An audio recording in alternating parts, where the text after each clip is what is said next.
آپ نے فرمایا جس نے ماں باپ کو دکھ دیا اس پہ اللہ کی لعنت، اس پہ فرشتوں کی لعنت، اس پہ زمین آسمان کی لعنت، نہ ان کی نماز قبول ہے، نہ روزہ قبول ہے، نہ صدقہ قبول ہے۔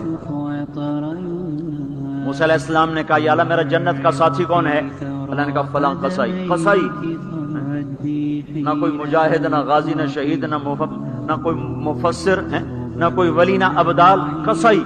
موسیٰ علیہ السلام دیکھنے گئے، قصائی عام قصائیوں کی طرح۔ وہ شام کو جب چلا تو تھیلے میں گوشت ڈال کے چل پڑا۔ موسیٰ علیہ السلام کہنے لگے تیرے ساتھ آ سکتا ہوں؟ کہا آ جاؤ۔ پہچانا نہیں اس نے یہ موسیٰ ہیں۔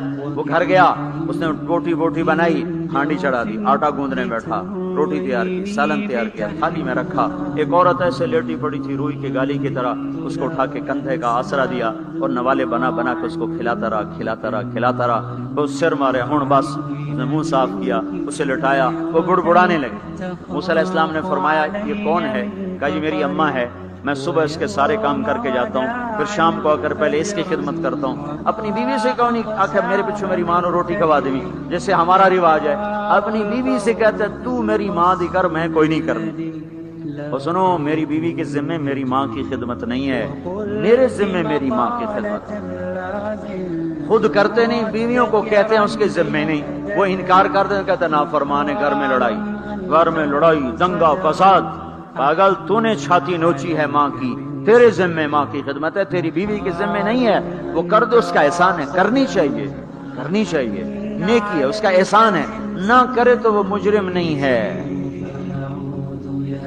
موسیٰ علیہ السلام سے کہنے لگا جی صبح اس کے سارے کام کر کے جاتا ہوں، شام کو آ کے پہلے اس کو روٹی کھلاتا ہوں، پھر اپنے بچوں کو دیکھتا ہوں۔ موسیٰ علیہ السلام نے کہا یہ کچھ کہہ رہی تھی جب تو اس کو لٹا رہا تھا؟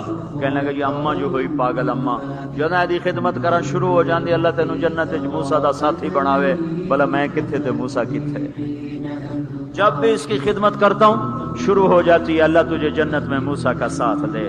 بھلا جی میں کہاں، میں کسائی کتھے تے موسیٰ کتھے؟ سمجھو یہ ماں ہے، ماں جس کی دعا نبیوں تک پہنچا دیتی ہے۔